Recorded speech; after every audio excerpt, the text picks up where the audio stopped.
Yeah, you mentioned the other options, in addition to Ortho-K. Practicing in Canada, you had um, access to anti-myopia spectacles, which in the Mhm. US, we've just had FDA authorization for Stellus. Mhm. But y'all in Canada have had a bunch of different options now, and for years. I'm hoping you can give us a little bit of perspective on like how that has affected your practice to give kind of US practitioners a little bit of insight into like what they can expect around myopia spectacles and how you implemented them because obviously starting out with Ortho-K, that's your bread and butter, that's what you build up your expertise on. Did you find it difficult to start implementing these other strategies or these other options? No, actually, I thought it was actually um, very helpful actually Okay. to our Ortho-K practice. I mean, the end goal is for myopia control, right? So whatever option parents choose and whatever option the child is willing to agree with and follow through with every day is going to be the best option. Um, but I found it actually helpful for the Ortho-K side of things because if a child wasn't ready for Ortho-K, like, okay, that's fine. We have this other option. Like, let's get you into these myopia management spectacles, and we get pretty good, like 60% control rate, right? Um, and we're talking about myopia. They know about axial length growth. I'm seeing them every 6 months or 4 months in the beginning, or average 6 months. And it's that idea of myopia control every 6 months, right? And they know the importance of it. And then either they continue with the myopia specs, or if they get older and they're like, oh, I want to go into contacts now for sports or for school, like um, they don't want to wear the glasses all the time anymore. They're getting to Hmm. those teenage years or whatever. And then we talk about, because you guys have yeah, we've got the soft daily lenses for myopia Hmm. control. And I think the US does too.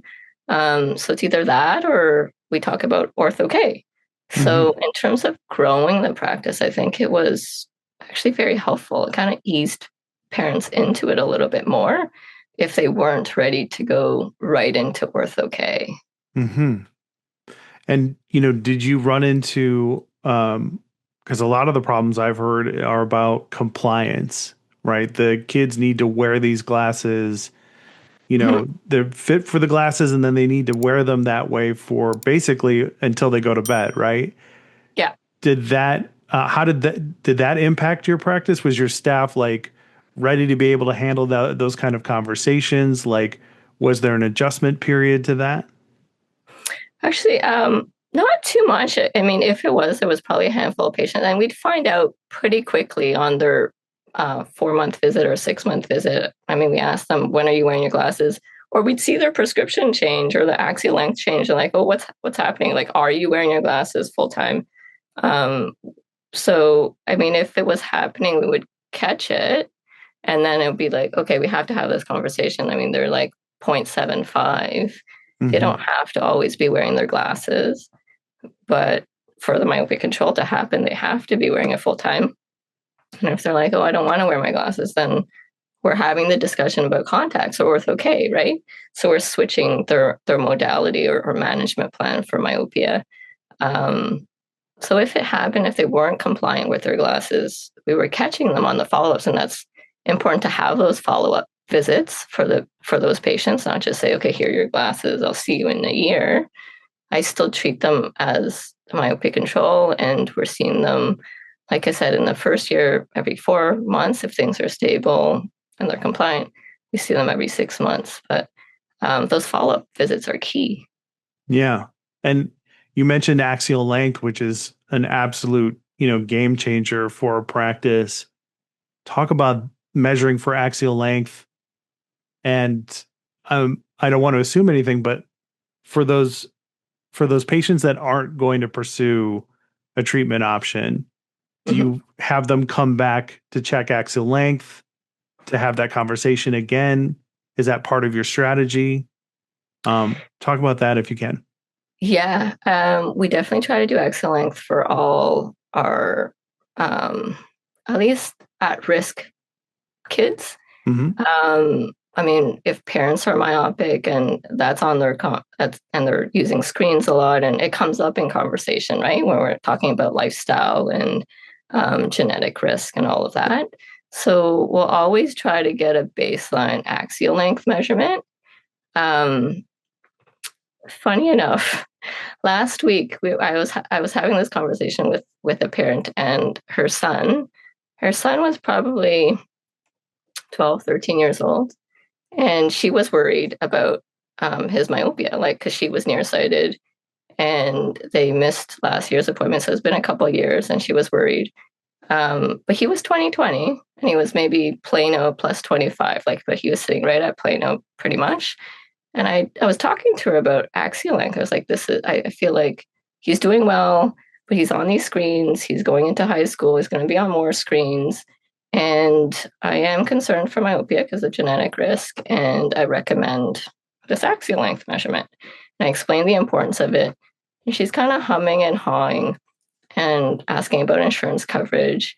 And so I explained it again, the importance of it. And then I was letting her decide.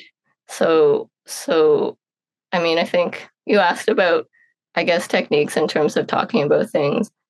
I kind of just was silent actually for a few minutes. Usually I would kind of just probably interrupt and say, that's okay, you can wait until next year or whatever it is. Like I'd talk them out of it. But I was silent and I just kind of let her think about it because I thought it was important. And then I hear her son going, I'll pay for it. It's okay. Like he understood the importance for it. Yeah. And they ended up doing it. But just to say, like, we do talk about it, like getting that baseline is good. I think parents and patient and child understand. Hmm. But yeah, I would do it for those patients. And if they didn't go with anything in terms of myopia control, depending on the risk level, I would see them back in 6 months and do accent length again. Yeah. It depends on the risk level, though, right? So it could Yeah. be low risk or high risk, and you're kind of assessing that.